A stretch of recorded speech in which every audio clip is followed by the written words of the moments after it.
You are creating disturbance. Sorry? We're good? Yes. Okay, so we're recording.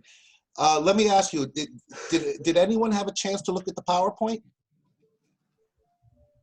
All right, did you notice the difference between this PowerPoint and the last PowerPoint? Did you see a big difference in terms of how the layout, how much more fancy this PowerPoint is? I had a lot of help. That wasn't me. Okay, so I'm drawing on people who are more familiar with PowerPoints who are helping me out. Okay, so what I'm going to do, and this again is relatively new, is I'm going to try to put the PowerPoint up, and then we're going to go through it. Okay, while I'm going through it, if you have a question or a concern, okay, just shout it out. If you're mic'd, unmic yourself and shout it out. If you're muted, unmute yourself, or write something in the chat. Okay, I'm going to pause periodically while I go through it, ask if there are any questions, and at the end we'll have a general discussion about it. And then once again, for those who are coming in late, I'll review everything as a whole. Sound good? All right, so hopefully this will work. Does everyone see that? Yes, sir. Okay. All right. So here, I'm just going to go through it, and bear with me because there's a lot of information here. One of the things about having help with these PowerPoints is I find they're a little too busy. I like simple PowerPoints. Well, I don't really like PowerPoints to begin with, but I'm starting to learn how helpful they can actually be. So I don't want you to get too bogged down with all the details in these PowerPoints. We're going to go through them together. We'll see how it goes. What we're looking at is business letters. And the first thing to take note of, how many people are actually writing letters? Literally taking a letter, putting it in an envelope, and putting a stamp on it. Not that much. Okay, so we have to acknowledge that.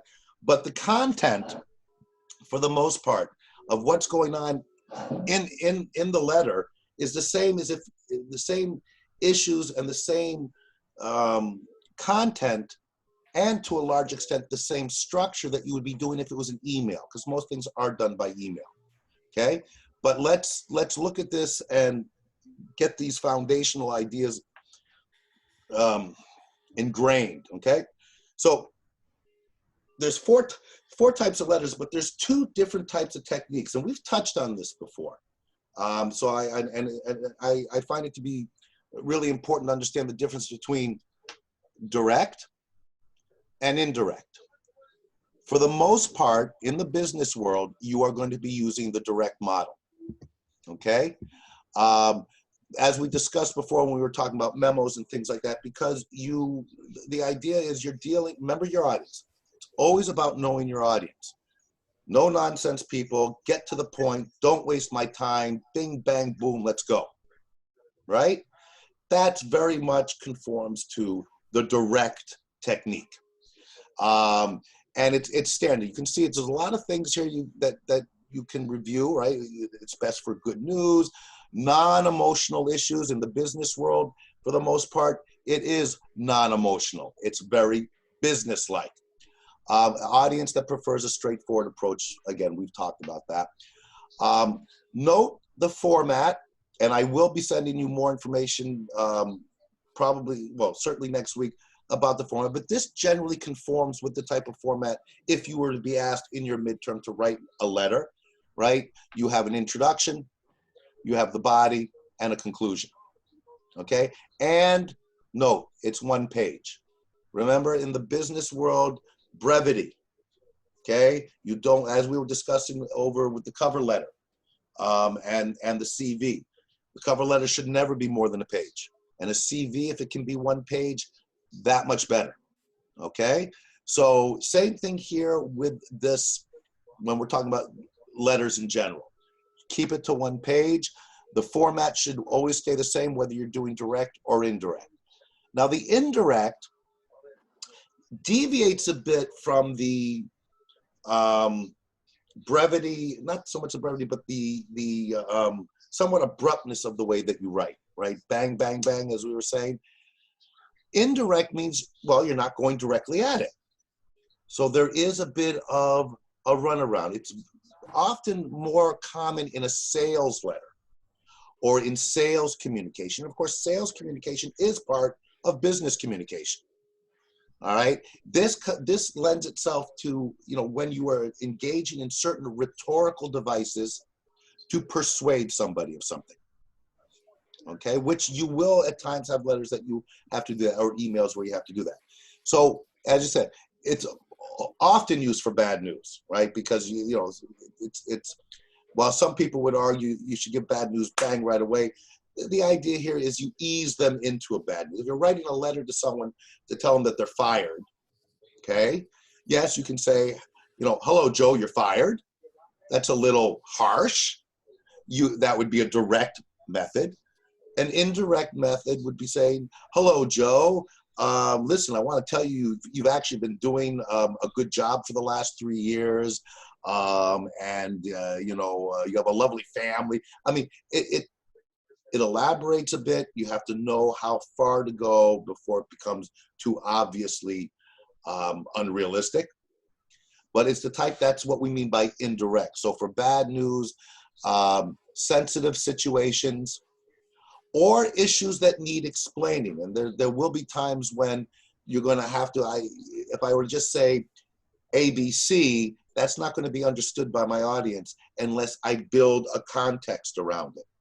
Okay, so it's not as direct because my audience may not be familiar with all the circumstances that surround the issue that I am communicating, in which case I can't get right to it. I have to explain some things. Now here you see with it acts as a buffer with a positive or neutral statement, compliments the reader, agrees, appreciates it.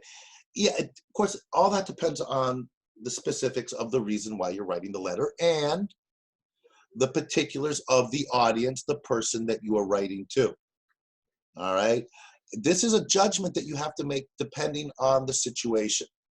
If you're going to go a little indirect, very indirect, or be absolutely straight bang on direct. And as I said, most business communications fall under the category of direct. So it follows the same format. Again, are you needing to compliment the reader and things like that? Well, again, depends on the situation. Right? And then when you get, that's in the introduction, set it up. Remember, introductions are to create a context for the most part. Then you get into the body, which explains things, gives the details, states the points, and so on. And then you have your conclusion where you wrap it up. Right? Now, again, does not apologize. That all depends. Right? These are general things related to business writing, business letters. Okay? Tips. Think of them as mainly persuasive documents. Now, I'm going to be posting, the next PowerPoint I'm going to be posting is going to, remember we talked a bit in class about the rhetoric, ethos, pathos, logos. Okay? So the next PowerPoint that I'm going to be posting is going to be going into that in more detail. And it's weird, but I see myself up here, and anyways, it's a very strange format to be teaching. So when we're talking about persuasive, the rhetorical devices that will be in the next PowerPoint that we'll be discussing next week, and I will be doing another video on it before next Friday, deals with this ethos, pathos, and logos. We'll save that for the next one, okay? It's interesting stuff, and it's important to understand these techniques, these rhetorical techniques, not just in terms of how you write, but when you read, so you can recognize it, all right? It'll make you a much more critical and astute reader. You're writing a reader-oriented document, not a writer-oriented document. What that means is, I'm sure you've all encountered in your courses and your studies and in life in general, sometimes you're reading something that is dense. It's hard to understand. It requires a real engagement in critical reading. You may have to look things up. There may be footnotes, right? And all that kind of stuff. That's basically academic, scholarly type of writing, which can be quite challenging. You don't want that in a letter. In a letter, you want it to be clear and reader oriented. It's easy to read. It's precise and not confusing. All right.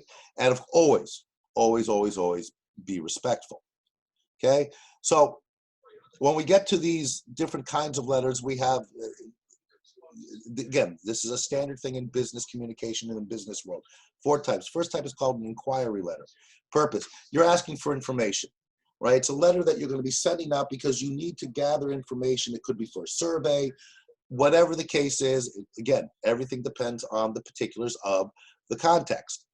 But these are the things you want to know, and most of this will apply, or much of it will apply to any kind of letter you're writing. State clearly what information you are requesting and why. The why is important here.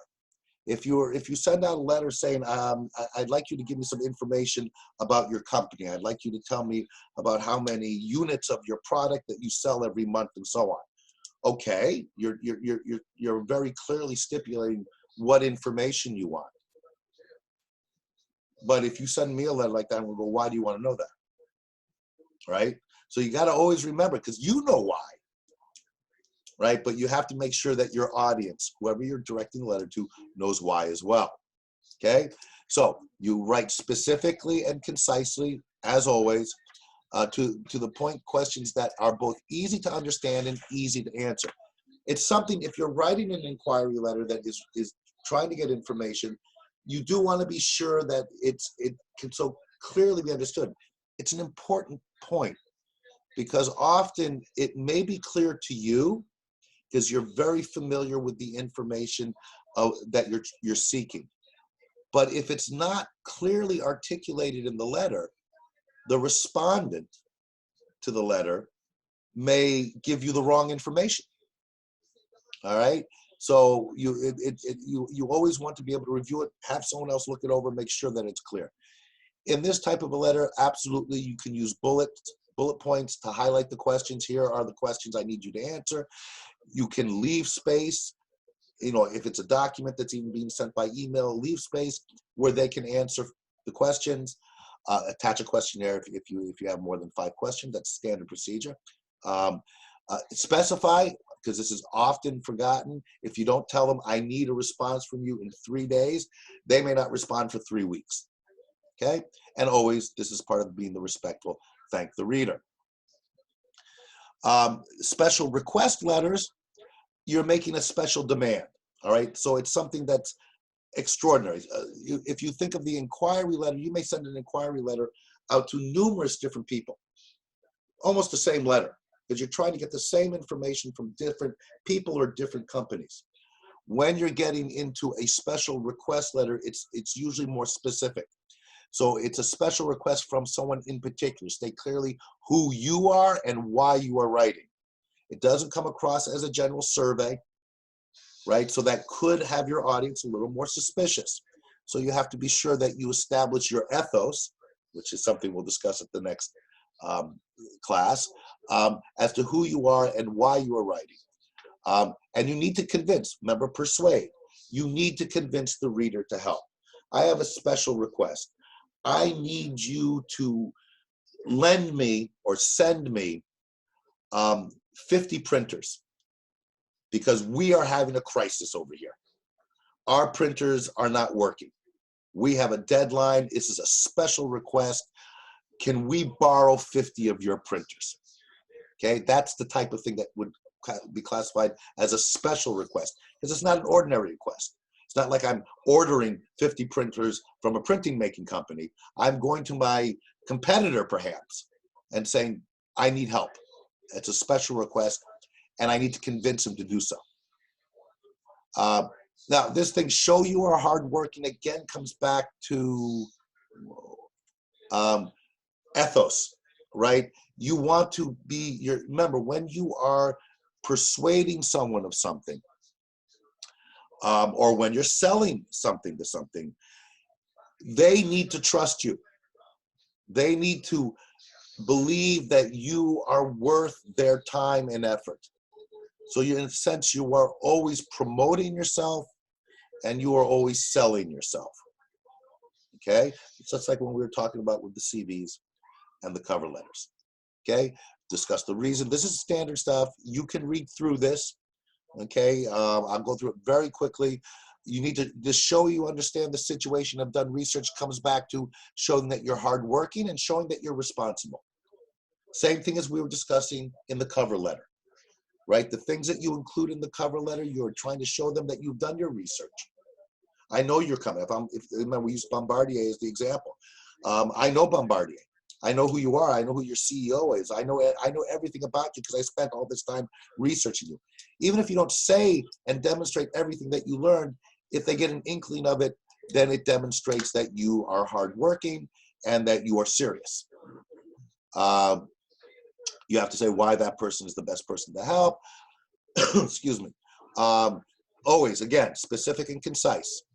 This now what we're seeing here is basically what we were doing with the inquiry letter, which may not be necessary in a special request letter.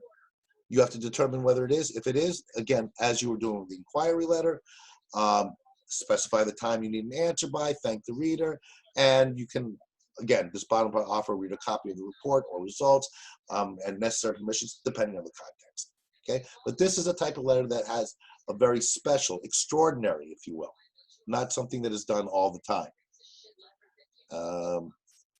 Sales letters, probably the most common. Okay, the purpose is to persuade the readers to buy a product, service, idea, or point of view. Remember, if you're selling, you're not just necessarily selling pens. Okay, you may be selling ideas, and you have to persuade them. Right? It is one of the key elements of good communication. All right. Presumably, what you're trying to sell them, whether it's a pen or whether it's an idea, is something that you believe in. Okay? So lots of kinds of sales. I remember I mentioned to you all that I was in sales for years. Okay? Ideally, you're selling items and ideas that you believe in. Okay? If you are selling things that you don't necessarily believe in, well, that's a little trickier. So let's just go with, yes, we're selling things in this type of format that are legitimate and valid things. You need to demonstrate why the product is useful. Always here, conclude with a request. Remember, especially when it's a sales letter, you want some kind of reciprocal action from the other person. All right. In this case, you want them to buy, or you want them to sign the petition, right? If it's an idea, whatever it is, you need them to take action. And you can't assume that they're going to figure out that that's what you want. You have to be clear. I need you to sign this petition. I need you to buy this pen. Okay. You don't necessarily say, I need you to. Okay. That's one of the trickier things. And that's something you have to work out when you are writing. Remember, lots of this applies to oral communication as well. Keep that in mind.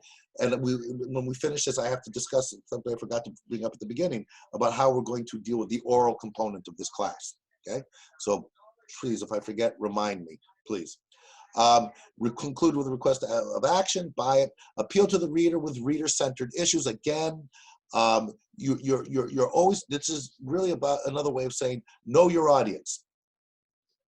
Remember, I told you in class once, if I'm going to sell you guys a pen, the way I'm going to sell it to one person is going to be different than the way I sell it to the other. I need to know who you are to know what's going to work. Okay? Use concrete words and colorful verbs. Now, again, I had, remind you, I had a little help putting this together, and I wanted to clarify what this colorful verbs mean. That depends on your pitch, and that depends on what you're selling or what you're trying to convey. And it really, most importantly, depends on your audience.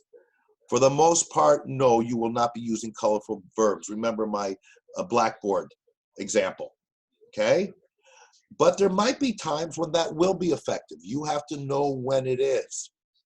For the most part, though, no, you are still looking for precision and conciseness because you're dealing in the business world. Right? A sales letter can spill out to deal with any audience. That's why all this is here, and it's important to know it all. But remember, for the most part, you are going direct method. Be ethical and truthful. That's what I was trying to get at before. You should believe in the product that you're selling, okay? And then then of course you're going to be ethical and truthful. The non-ethical, non-truthful behavior, especially in the sales environment, is when people are selling things that they know are not as good as they're trying to make it out to be. We don't want to get into that. And don't brag. Remember, you don't want to you don't want to be overly flamboyant and overly megalomaniacal, if you will. Okay, you want to, though, demonstrate confidence. And it's a fine line between demonstrating confidence and going over the top where you just seem obnoxious. Okay, you don't want to come across as a know-it-all, right? You want to, and again, that depends on your audience. In oral communication, you may have to be able to change your approach on the spot because you'll be able to read your audience, and if it's not working, you have to shift right away in a sales environment. But you can't do that when you're writing. So you have to do your research beforehand so that you know the person who's receiving the letter and know where not to go based on the research in understanding that particular audience. Customer relations letter. All right, again, a common one in a sales environment. Establish and maintain good relationships with the customer. Even if it's not a sales, in whatever business environment you're in, and this is a key element to always remember. You want to maintain the relationship with your customers and your clients. There is always competition in no matter what business you're in. And the customer relations is just that. You need to build and maintain good customer relations. All right, and that means at times you have to be very diplomatic. All right, always being persuasive without being obnoxiously so. Right, fine line. Right, you want to be persuasive. I really think you should buy this pen, as opposed to, you're going to buy this pen. I need you to buy this pen. Buy this pen. Buy it now. Right, that's not persuasive anymore. Now you're being bombastic. Right, that you have to be more diplomatic. And of course, you're convincing them you should buy this pen because it's a better pen than you can get anywhere else. Okay, and it's a better price. All right, write from and understand the reader's perspective. You're selling something, or you're engaging with a customer or a client.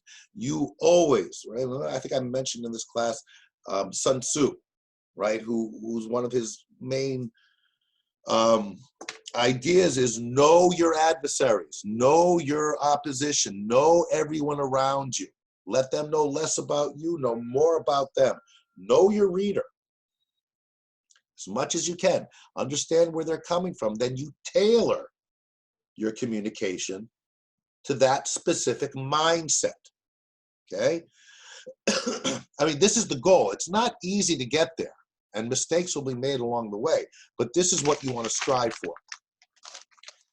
It'll just make you that much more effective, which will give you access to your readers and your audience, but will also be very impressive within your business.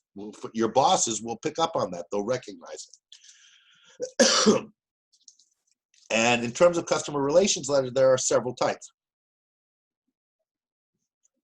So a claim letter, I'm sorry, otherwise my throat gets too dry and this might be picked up a little more since I have a microphone on. The purpose is to express a complaint and request specific action. Okay, very common. And there is the direct and indirect choice. This is where we see this coming into play. Actually, hold on. Before I get into this, questions, concerns. Can everyone turn on the camera for a minute just so I can see you, make sure you're all there?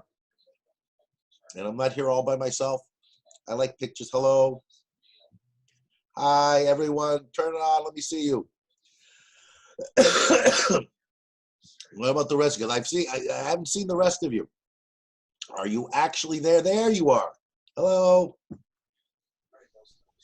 I'm not going to push it too hard. And you can unmic yourselves now if you want. And how is this going? Or is this understandable? મને નહીં ખબર મારામાં link આઈને play કરો recording ચાલુ છે ઓલી ઓમનીવર્ક્સ પર છે આઈને જલ્દી મને નહીં ખબર યાર ઝૂમ માંથી આવવાનું છે ત્યાં લિંક મૂકી છે કેમનું આમ તો ઓમનીવર્ક્સ ખોલ ને તારા phone That's not directed at me, is it? Paras unmute कर दे Okay. Does anyone have a question at this point? Are you finding this explanation? Do you understand how it relates to business communication? Is that being clear? You can nod your heads, those who have your cameras on. Give me a thumbs up. That's okay. Thank you. That's what. And you can always send something in the chat as well, right? There you are. I haven't seen your face yet. Okay, good stuff. All right, so I'm going to go through this last part here. You got to unmic when you want to talk. Remember, you can interrupt me at any time. We can do that because this is a small class. And you know me, if you don't interrupt me, I'm just going to keep talking. All right, and if you need a break, tell me. I need a break. It's too much information. Stop, sir. Whatever, okay? Remember, we're continuing what we established in the classroom. This is a different type of class. We're a much more intimate group, okay? So let me go through these last couple of slides, and then we'll talk more generally afterwards. Claim letters is a type of customer relations letter, all right? Where the most common is you're expressing a complaint, request for specific action. And in terms of the direct or indirect approach, well, it really depends on what your claim you're making. If you are writing to a business, if I bought an Apple computer and it breaks down after 3 months and I took out the warranty, I have a 1-year warranty, right? I'm going to go and say there's something wrong with my computer. Either fix it or give me another one or give me my money back. Now it's under warranty. There should be no controversy here whatsoever. In which case I take a direct approach. I say, see it here, the claim is backed by a guarantee or warranty. And I know what your policy is. Let's do it. Okay? Where you have to, and this is where indirect comes in when there's controversy. If I bought my Apple computer and it broke down a week after my warranty expired, I may be of the type saying, well, come on, man. It's 1 week past the warranty. You know, you got to help me out here. You got to do something for me. That's going to be tricky.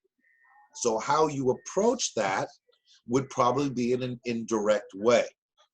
And it would depend on the circumstances, but you'd have to say, you know, the fact that it was 1 week and I couldn't get to you in time or something along those lines, where you have to beat around the bush a little bit.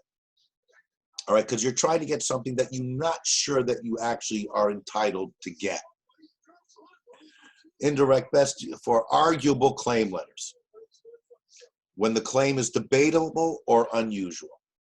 I'm sure we've all been in situations like that. And here we're talking about if you were the one who was making the claim, right? We're going to look at the responses to the claim, which is probably more likely where you'll be in a business environment. But again, you want to be, if you just come out, put it into an oral context. If I get on the phone and I start screaming at the customer service person, it was 2 days after my warranty, and you guys, you should give it to me, and you know, rah, rah, rah, rah, rah. You're not going to get anywhere. If you've ever worked a call, yes. My friend wants to join the lecture, but she doesn't get the link to join this lecture. She was trying hard. Like she called me right now and she told me that I'm not getting the link. Did she clicked on the link through Omnivox? Yeah, I don't know. Like Okay, she was telling, I don't know. In my Omnivox, the link directly appeared. yeah. So this is a new system, right? So is it someone from the class or is it a friend? No, it's from the class. Okay, so she should be able to just click the link that should be up on Omnivox, and it should take her directly here the way you did.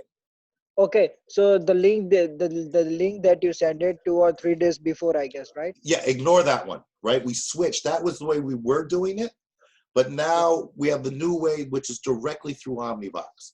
So not the link that I sent. Tell her just to go to the Omnivox page, Yeah. and there should be something up there saying join this Okay, particular okay. class. Just she need to just log in over the page Yeah. in the Google. Yeah, Yeah, yeah, and- I got it. Yeah, because we're not doing the Google Meet anymore. We're just doing this Zoom now. Yeah, I got you. Thanks, sir. Okay. Okay. Thank you. So again, the indirect is as we were discussing, when it's an arguable claim, when there's controversy. But always maintain that professional, rational, and if possible, positive tone. You know, if you are making a claim and it's an arguable claim and there's a little controversy around it, you got to be smart, right? So, you know, if you come in screaming, yelling, and whatnot, the people you're dealing with know how to handle that. They're just going to shut you down. You've lost before you've even started.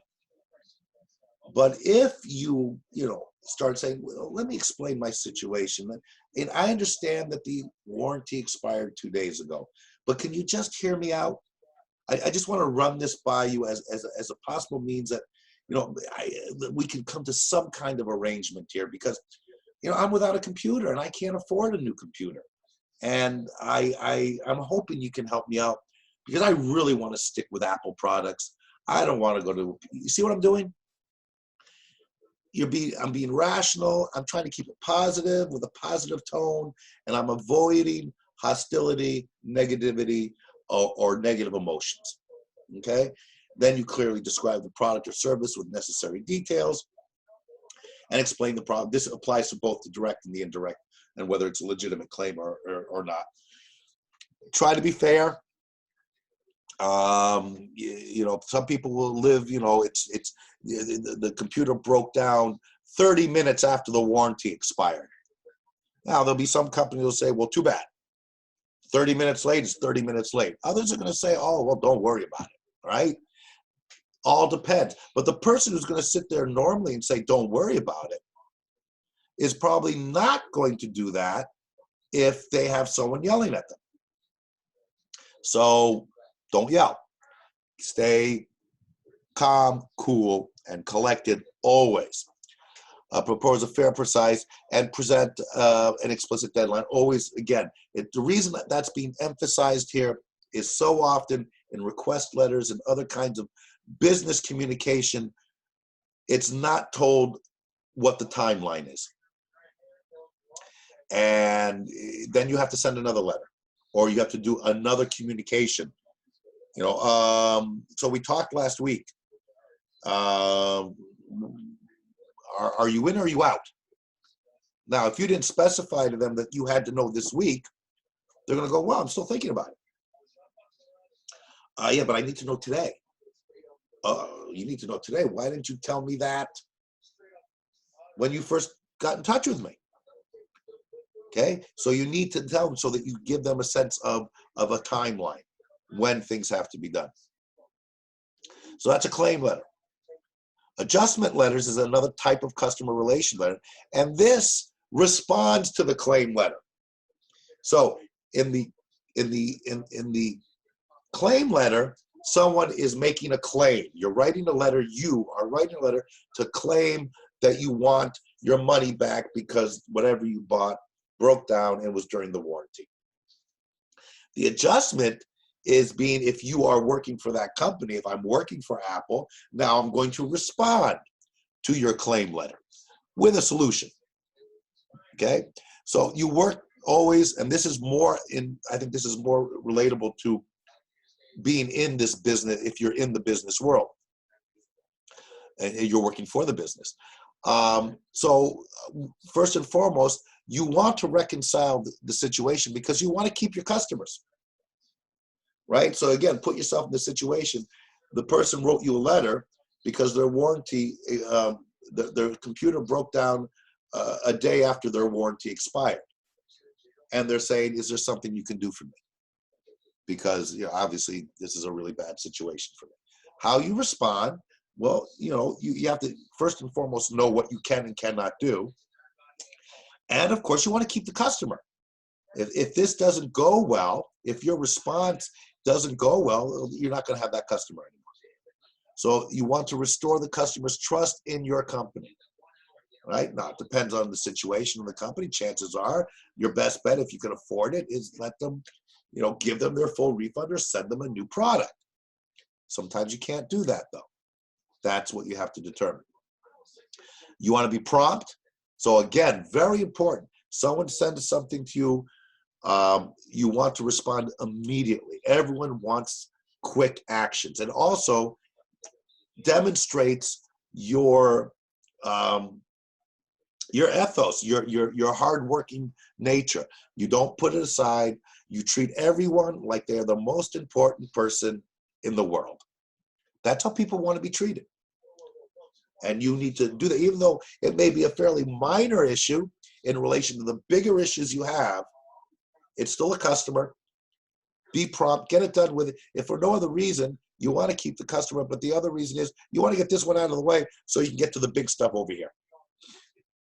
Always be courteous and decisive. And this is an important thing if you're in this situation where you're going to have to say someone, for instance, they're asking for the warranty to be honored and you can't honor it. And this is where you'd have to perhaps deal with an indirect approach, because you're about to tell them that, no, too bad for you. It's a day after your warranty expired and I can't give you anything. Read your contract. If you say it like that, that customer is never coming back. How do you do that to try to keep your customer on board? Use a positive or neutral tone. So positive or neutral, never negative, without being begrudging or taking full blame. Again, it's balance. You don't want to make it out say, oh my God, we're so sorry, because then you look weak. Okay? So you have to find that balance, right? And ultimately, it's yes, I can honor your claim, or no, I can't.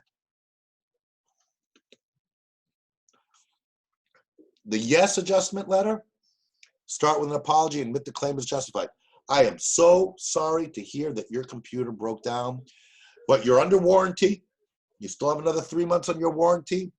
I am sending you a replacement computer as we speak. I am or if you're writing the letter, I am sending a new computer has been sent to you. You should be receiving it within 2 weeks. And quickly present favorable news. A variety of ways of doing that.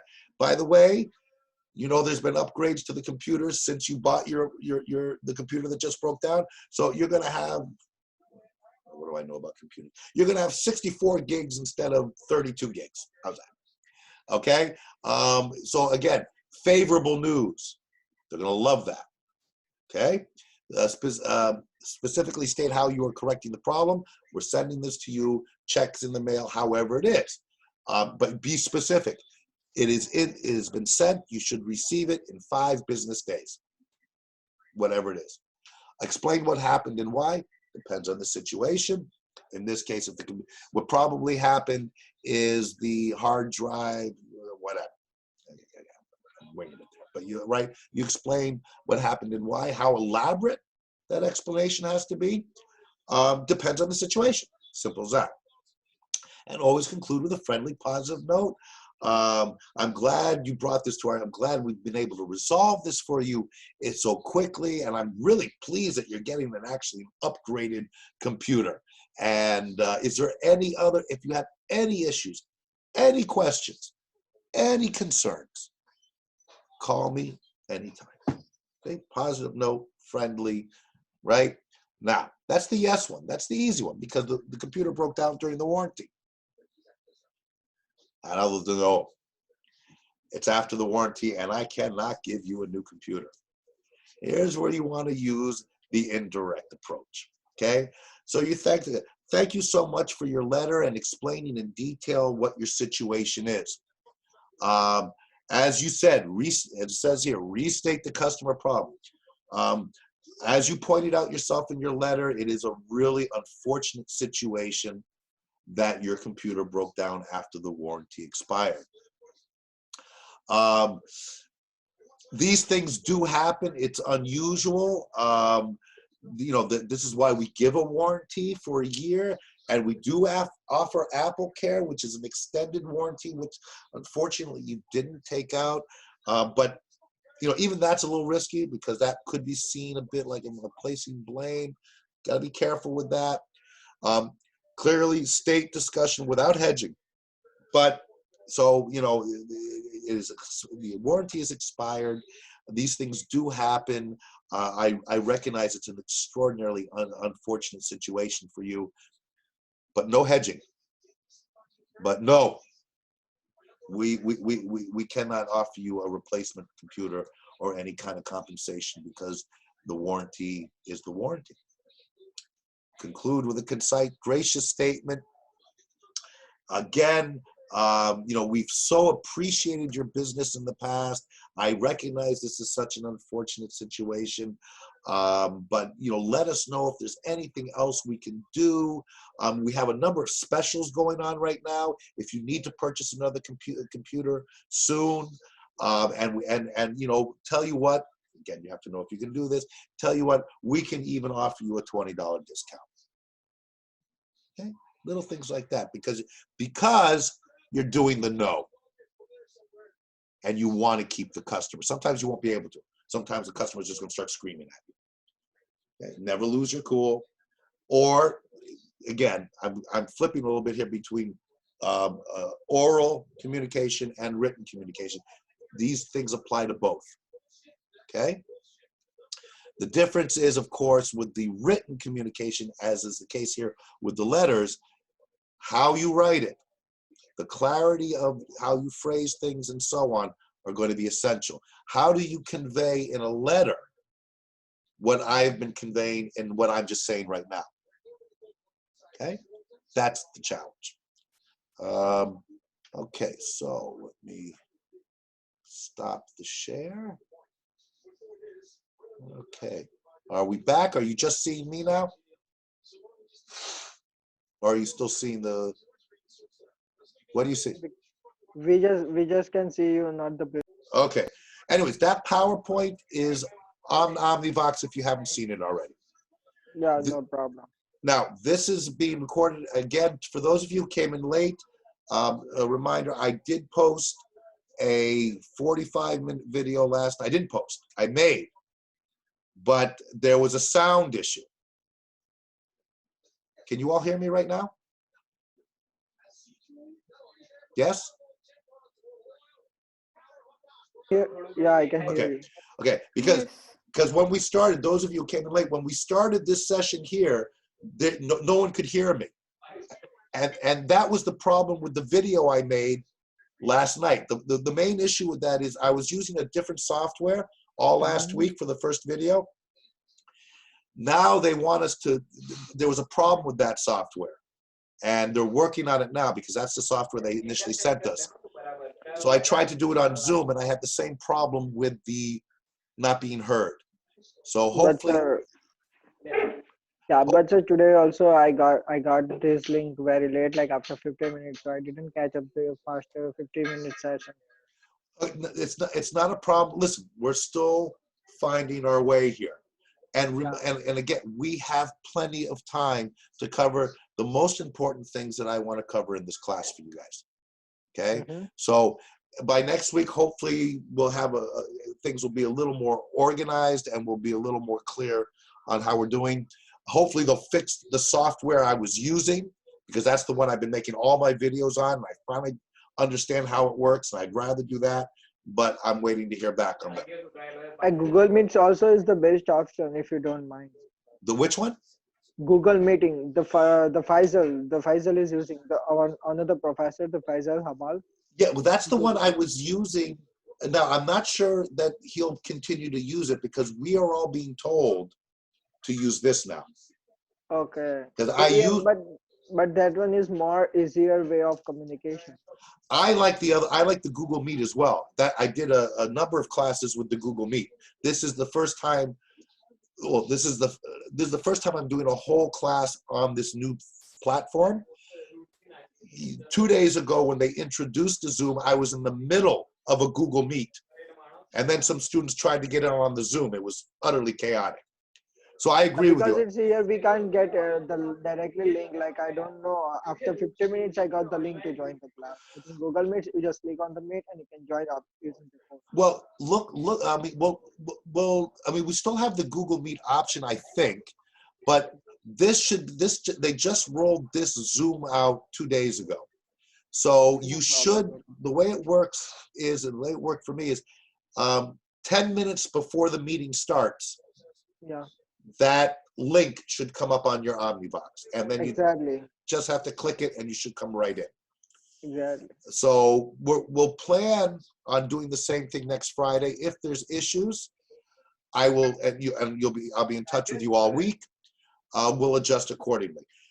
The good thing here as well is I'm recording all this, and hopefully I'll be able to post this on Omnivox as well. All right. Okay. So again, just for those, some of you, this is repetitive, but for some people who came in later, I am going to continue to post videos, pre-recorded videos. I'm going to continue to put together PowerPoints. And then on Fridays, we're going to be doing this as well.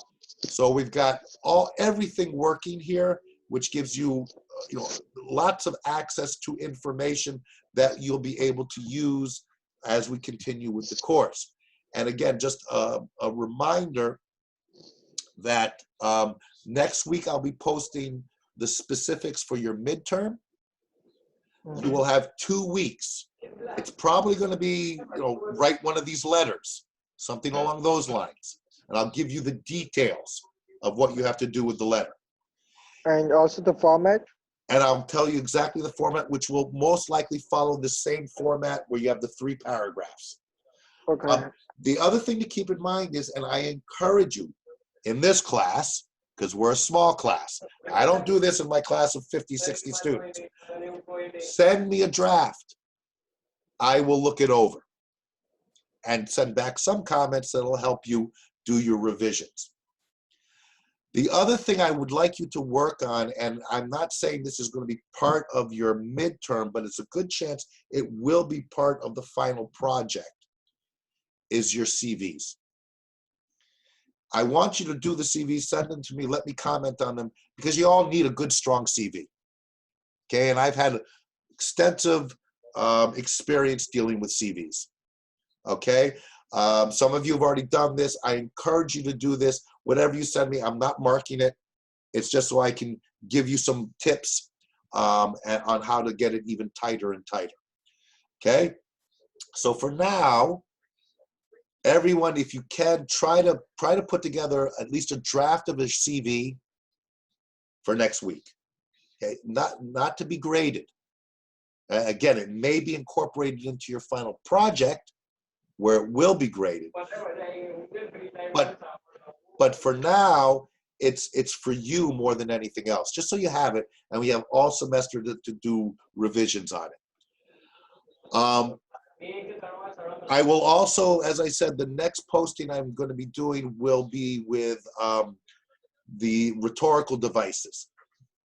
And I will be giving you the details for your midterm.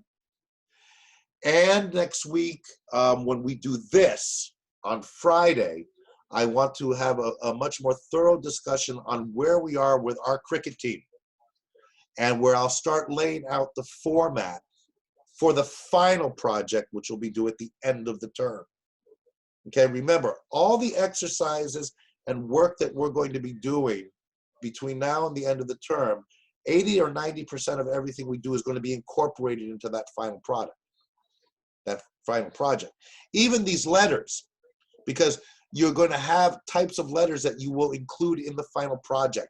as your whole, as the report, right? There's an executive summary that you put in there, which is a type of letter. And I may even have you incorporate a letter in, or I'm thinking though more maybe for the midterm as a preliminary process towards that final project. Okay, I want everything to have purpose. That's what I'm working towards here. Keep in mind as well that I know we're all navigating through very strange. I mean, there's three of us here. I got two of my sons and myself, and we're in a small 3.5. So navigating over TV, computer, and everything else. It's chaotic and at times very concerning. Okay, so I want to keep this as light as we can, but we do need to finish the semester. Okay, and I think that's a positive thing, thank God. So let's work together towards that goal. Everything with a purpose. So when I'm posting things, I recognize you can't, if I post something tonight, you may not be able to look at it for 2 or 3 days. Fine, get to it when you can. Ideally, try to look at whatever's there for our next Friday class, but do the best you can. It's always going to be there. All right. And as I said, next week I'll give you the specific dates for the midterm and make sure that that works with you all, because I also know that you're all navigating through all the other courses you're dealing with. Okay? Any questions or concerns at this point? Yes, sir. Yes.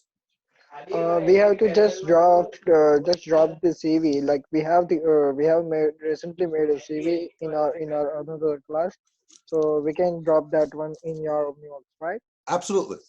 Absolutely. I mean, again, there are many different ways to do a CV. So and I think I mentioned that in the previous video and in the PowerPoint. So you want to find a format and a structure to your CV that suits you. What I'm looking at most as someone who has gone through many CVs when I was hiring, what really works. And it doesn't have to be all the same.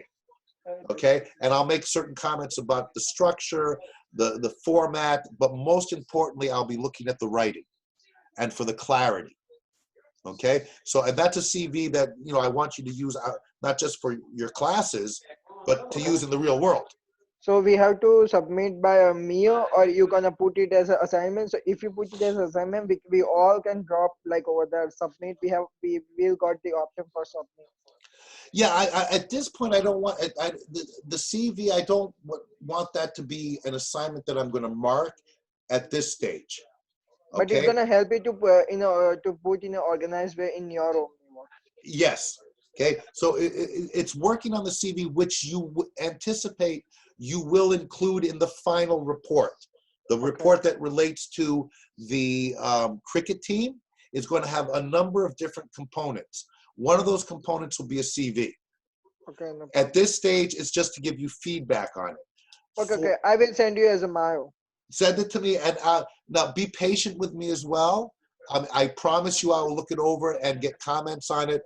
It may take me a couple of days to do so. Oh, no problem. And you got the comments on our memos the day, like the last to last lecture? Yes. Good point. Did I return them or no? I have them. No, I just sent it on your Mio, and all the other students sent it in your hard copies. I just sent you on OmniOx because I was left in the middle of the class. If you Right, I remember now. Yeah, I'm going to look those over. The memos, we're going to revisit the memos. They could be part of your midterm, and I'll certainly give you feedback, but more likely that will be a component in the final project as well. Okay, so we will revisit the memos. As a matter of fact, I'll be sure to post the PowerPoint, because I think I had a PowerPoint that we saw in class on memos. So I'll go and check my records and make sure that I post that on Omnivox. Okay? Okay, no problem. So yeah, I mean, right now, again, for the immediate future, work on your CVs. Certainly work on a cover letter if you're up to it, if you have the time. It would have to be a generic cover letter. But something that I'm considering as well as possibly on the midterm is to write a very specific cover letter where I will give you the job, right? That I'm going to tell you, apply for this job. So you're working on your CV and have you write a cover letter. And if we do that, you'll have 2 weeks to write a cover letter that is specific for the job that I will assign you. Does that sound like something that would interest you? To give you practice on writing cover letters as part of your midterm. Yes? Yes. Yeah. Yes? Okay, so I'm going to give that serious consideration as part of the midterm, which again, I'll post next week. Part of the midterm will be a cover letter for a very specific job. And maybe one other kind of a letter, or maybe just the CV. And let me think about it. You'll have 2 weeks, regardless. But in any case, work on your CVs for now. And keep these letters. I'll probably include something along one of these types of letters as well. And keep thinking about the cricket team, because I do want to return to that next week or the week after, where we're going to start really focusing after I clarify what the midterm is. And certainly by the time you finish your midterm, everything else will be geared towards our final project. And we will, that's where I think these Friday classes are going to be really constructive towards that. With the assignments and everything else you're doing on working on it, but then we'll be able to come here and really get some feedback off of each other. Mainly as well for you guys to communicate as well. Okay. Okay, so I'm getting a question. Can we make the cover letter related to our course, accounting and payroll? Well, I need a little bit more information, because remember, a cover letter is specific to a particular job, right? So if you want to relate it to a job that is in accounting and payroll, is that the question you're asking? Yes. Yes. Okay. I will. What you can anticipate, and I will, make it. I'll be fully committed next week when I looked into it a little more thoroughly. But what I will be attempting to do for your midterm is design a question where at least one component of your midterm will be to write a cover letter for a job that is specific to accounting and payroll. Okay? Is that what you were good? That's good. We like that? Yeah, good. All right, then that's what I'll do. If I'm having any difficulty with finding a specific job that is in the accounting and payroll parameters, I'll ask you guys to help me come up with the type of job and where a company I can find. But let me try and figure that out for myself. I think I'll be able to. So you should anticipate that's what you're going to get next week as the question for your midterm. And there'll probably be one other component to that midterm. Okay? Sir, what's the date for the midterm? It'll be 2 weeks from the moment that I post it on Omnivox. So you should anticipate, I'll get that out to you Monday, Tuesday, or Wednesday next week. And then you'll have 2 weeks from that day to write the midterm. Okay? Yeah, that's good. And again, we have time because there's still 8 weeks left in our semester. And then after that, all we have is a couple of relatively minor in-class type of assignments, little quizzes, but the real thing all we'll have after that is the final project. Okay? Yes. Any other questions? No. Keep in mind that for these Fridays, who did the thumbs up? That's cool. How do you do that? I like that. Where'd you find that? You have to unmute yourself. It's in the reactions. In the reaction. Oh, okay. Oh, yeah, I see a little emojis there. Ah, you can clap as well. Cool.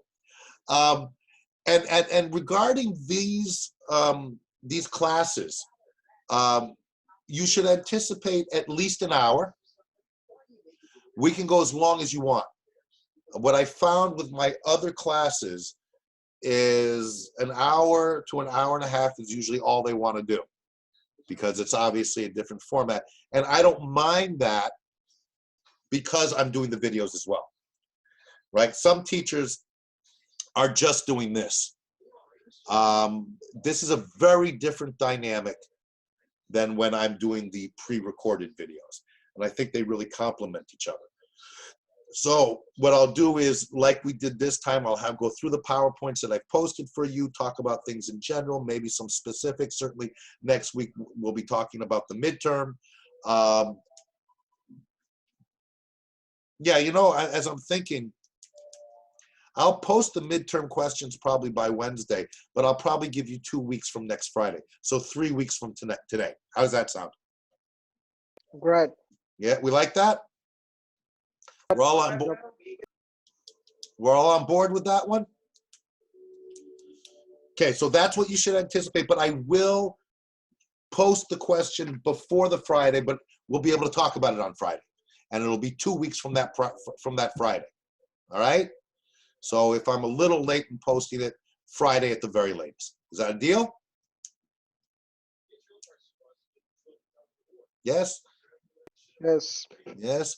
So, and I'm clapping. Ah, look at that. Technology. Okay, any other questions?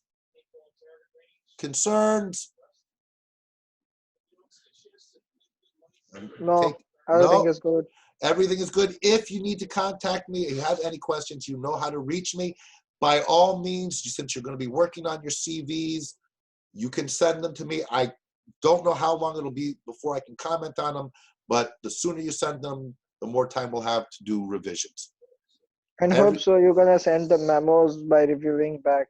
Yeah, I'll look over the memos, and I will.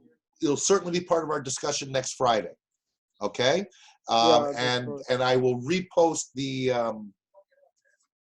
PowerPoint on memos. Okay, I'm gonna just make a note of that for the memos.